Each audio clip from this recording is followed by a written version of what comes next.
Movie start में हम एक फैमिली को देखते हैं। हस्बैंड का नाम होता है जेरी, उसके साथ उसकी वाइफ और दो बेटियां होती हैं। लेकिन रास्ते में वे यातायात में फंस जाते हैं और गेरी यातायात जाम का कारण जानने के लिए अपनी कार से उतरता है। उसी समय ज़ॉम्बी का एक खतरनाक हमला होता है। ये ज़ॉम्बी अपने रास्ते में आने वाले सभी लोगों को अपना शिकार बनाते हैं। वे हर एक को काटते हुए नीचे गिर रहे हैं। जेरी ने वहां एक अजीब बात देखी। एक साधारण आदमी 15 सेकंड के भीतर ज़ॉम्बी में बदल जाता है, अगर उसे ज़ॉम्बी द्वारा काट लिया जाता है, और यह ज़ॉम्बी वायरस तेजी से फैल रहा है। किसी तरह वह अपनी जान बचाकर अपने परिवार के साथ वहां से भाग निकलता है। रास्ते में गेरी को अपने दोस्त का फोन आता है। असल में यह दोस्त भी सीआई का हिस्सा हा। वह अपने दोस्त से उसे और उसके परिवार को बचाने के लिए मदद मांगता है।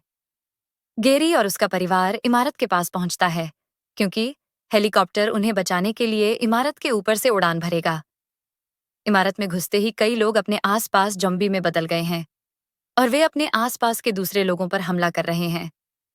ज़ॉम्बी में से एक ने गैरी पर भी हमला किया।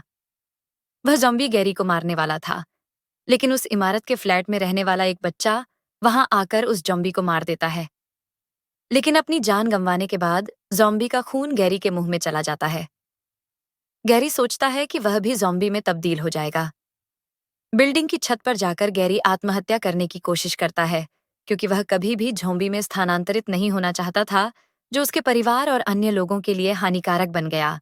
लेकिन 15 सेकंड से अधिक समय के बाद भी उसे ज़ॉम्बी में स्थानांतरित नहीं किया जाता है। फिर उसे पता चलता है कि मुंह में ज़ॉम्बी के खून को छूने से किसी को ज़ॉम्बी में नहीं बदला जा सकता। गैरी मानसिक संतुष्टि दिखाता है और उसी समय उस इमारत की छत के ऊपर हेलीकॉप्टर भी उड़ता है, जो उसके दोस्त द्वारा भेजा जाता है। उस हेलीकॉप्टर में बैठे टीम के सदस्य गैरी और उसके परिवार को ज़ॉम्बी से बचाते हैं और सुरक्षित स्थान पर उतरते हैं, जहां गैरी उन दोस्तों से भी मिलता है जिन्होंने उनकी मदद की थी।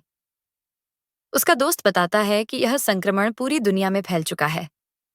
सभी देश इस वायरल संक्रमण को रोकने की कोशिश कर रहे हैं, लेकिन यह लगातार फैल रहा है। लोग खाद्यान्न की कमी से जूझ रहे हैं। सभी देशों का परिवहन भी प्रभावित है। लगातार हवाई अड्डे, रेलवे स्टेशन और सड़कें भी अवरुद्ध हैं। उसके दोस्त ने उसे वायरोलॉजिस्ट फास्टबैक से मिलने के लिए भी कहा, क्योंकि यह डॉक्टर कई सालों से ज़ॉम्बी वायरस पर रिसर्चिंग रहा है। वह इसका समाधान अवश्य बताएंगे। यह भी बताया जा रहा है कि वायरस फैलने की जड़ कोरिया से है और हमें इस संबंध में एक ईमेल भी प्राप्त हुआ है। हमने उनसे संपर्क करने की कोशिश की, लेकिन व्यर्थ। अगर हम वायरस की जड़ को जान लें तो हम इसका टीका बनाकर इसे रोक सकते हैं। इसलिए हम इसका पता लगाने के लिए डॉक्टर फास्टबैक को आपके साथ भेज रहे हैं। अब गैरी डॉ फास्टबैक और उनकी टीम के साथ दक्षिण कोरिया जाने के लिए तैयार हो जाते हैं। जैसे ही वे दक्षिण कोरिया पहुंचते हैं, उन पर संक्रमित ज़ॉम्बी द्वारा हमला कर दिया जाता है। ज़ॉम्बी का बहादुरी से सामना करते हुए वे कई ज़ॉम्बी को मार देते हैं। लेकिन फास्टबैक, जो केवल प्रयोगशाला में थे, वे अधिक भयभीत हैं और वह डर के मारे हेलीकॉप्टर की ओर भागता है।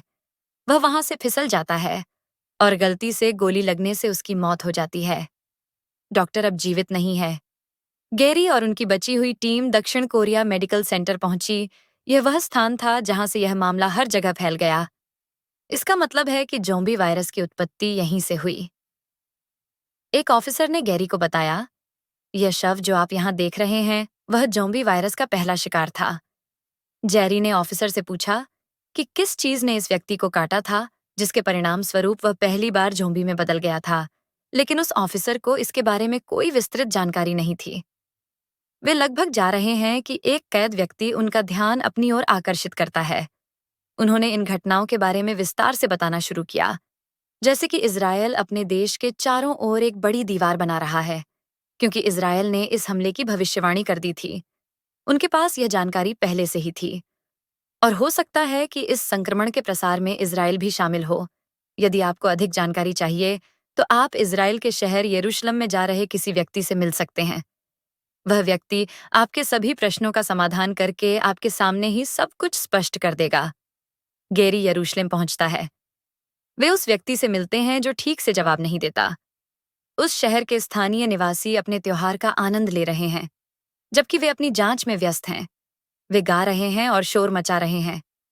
जेरी उन्हें रोकने की कोशिश करता है, क्योंकि वह जानता था कि ज़ॉम्बीज शोर को आकर्षित करती हैं, इसलिए वे वहां आगे बढ़ने लगते हैं। लोगों की बड़ी संख्या के कारण उनके शब्दों का महत्व नहीं है। इस बीच ज़ॉम्बी धीरे धीरे उस दीवार पर चढ़ने के बाद उस पर कूदना शुरू कर देते हैं।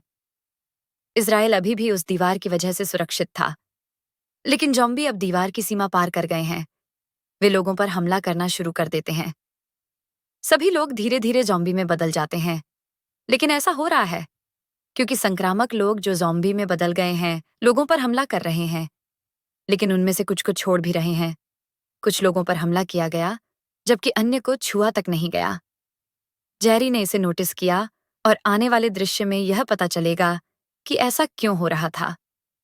किसी तरह स्थानीय सेना का विमान वहां उतरता है और जेरी और उसका टीम को बचा लिया जाता है। जेरी विमान में बैठा हुआ आता है, लेकिन वह अभी भी बेचैन है और वह देखता है कि यह ज़ॉम्बी वायरस विमान के पीछे फैल रहा है। इसका मतलब है कि विमान में कुछ संक्रमित लोग मौजूद हैं और वे एक दूसरे को काट रहे हैं। यह वायरस तेजी से फैल रहा है। वे सभी अपना सामान विमान के मध्य भाग में रख देते हैं ताकि ज़ॉम्बी की नजर से बच सकें। सूटकेस को किसी व्यक्ति द्वारा गलती से गिरा दिया जाता है, जिससे शोर उत्पन्न होता है और ज़ॉम्बी हमेशा शोर की ओर आकर्षित होते हैं, तो सभी ज़ॉम्बी इन लोगों पर हमला करना शुरू कर देते हैं। जेरी और अन्य लोग स्थिति पर काबू पाने की कोशिश करते हैं, लेकिन एक समय ऐसा आता है जब जेरी स्थिति को संभाल नहीं पाता और वह विमान में एक ग्रेनेड फेंकता है और उसे नष्ट कर देता है। विमान में एक बड़ा विस्फोट होता है और उनका विमान दुर्घटनाग्रस्त हो जाता है। इस विमान दुर्घटना में केवल 2 व्यक्ति जीवित बचे हैं। वे हैं जेरी और एक महिला ऑफिसर सेगेन। वे गंभीर रूप से घायल हो जाते हैं और बड़ी मुश्किल से WHO अनुसंधान केंद्र तक पहुंच पाते हैं। जेरी को मेडिकल असिस्टेंट दिया गया है। जेरी ने बताया कि यहाँ आने का उद्देश्य वैक्सीन लगवाना है।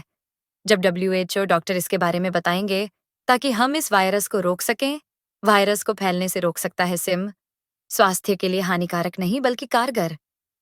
क्योंकि मैंने देखा था कि संक्रमित ज़ॉम्बी जीवित रहती हैं, कुछ लोग उन्हें अनदेखा कर देते हैं जब वे सभी पर हमला करते हैं, क्योंकि जो लोग बचे हैं वे पहले से ही किसी न किसी तरह की बीमारियों से पीड़ित हैं। इसका मतलब यह है कि जो लोग ज़ॉम्बी नहीं थे उन्हें पहले से ही एक गंभीर बीमारी थी, इसलिए ज़ॉम्बी उन्हें छोड़ देते थे। क्योंकि ज़ॉम्बी स्वस्थ शरीर को संक्रामक बनाते हैं। स्वस्थ लोगों को काटकर वे अपना वायरस उनमें स्थानांतरित कर देते हैं। होशियार होने के कारण ये ज़ॉम्बी बीमार व्यक्ति को कोई नुकसान नहीं पहुंचाते। दरअसल वे उसके सिद्धांत को स्वीकार करने के लिए सबूत मांगते हैं, क्योंकि वे सभी डॉक्टर हैं। वे कहते हैं, हम आपके कहे शब्दों से सहमत नहीं हो सकते। इसका मतलब है हम में से एक को ज़ॉम्बी के सामने जाना होगा, उसे जीवाणु टीका लगाना होगा। आपका सिद्धांत साबित हो जाएगा। यदि ज़ॉम्बी उस पर किसी भी तरह से हमला नहीं करता है, तो जेरी ऐसा करने के लिए तैयार हो जाओ। लेकिन समस्या यह थी कि जीवाणु वैक्सीन उस सुविधा स्थल पर थी जहां सभी लोग ज़ॉम्बी में बदल गए थे। वे सभी जीवाणु वैक्सीन प्राप्त करने के लिए उस स्थान पर जाते हैं। ज़ॉम्बी उन पर हमला करने की कोशिश करती है और किसी तरह से शोर पैदा होता है। जेरी की टीम के सदस्य अपनी जान बचाकर वहां से भाग निकलते हैं, जबकि जेरी अभी भी उसी इलाके में है। कई लाशों से लड़ते हुए शायद ही यह एक छोटा सा चेहरा आता है जहां सभी जीवाणु टीके लगाए जाते हैं। जैसे ही वह वैक्सीन लेकर बाहर आने वाला होता है, एक ज़ॉम्बी दरवाजे पर आ जाता है। जेरी ने फैसला किया कि उसे यह टीका खुद को लगाना ही होगा। उसने खुद को टीका लगाया और यह टीका उसकी जानकारी के बिना काम करता है और उसके सामने खड़ा ज़ॉम्बी उस पर हमला नहीं करता, क्योंकि जेरी अब संक्रमित हो चुका था। ज़ॉम्बी उन लोगों को शिकार नहीं बनाते जो बैक्टीरिया से संक्रमित या बीमार हैं। सभी ज़ॉम्बीज़ को पार करते हुए जेरी ने सभी जीवाणु टीके 2 डॉक्टरों और वैज्ञानिकों को सौंप दिए। सभी यह सोचकर संतुष्ट हैं कि उन्हें इस संक्रमण का इलाज मिल गया है, क्योंकि उनके पास इस ज़ॉम्बी वायरस का इलाज है। अन्यथा जेरी अपने परिवार के साथ फिर से मिल जाता है, कुछ टीके साथ लाता है। वे खुद को और अपने दोस्तों को भी टीके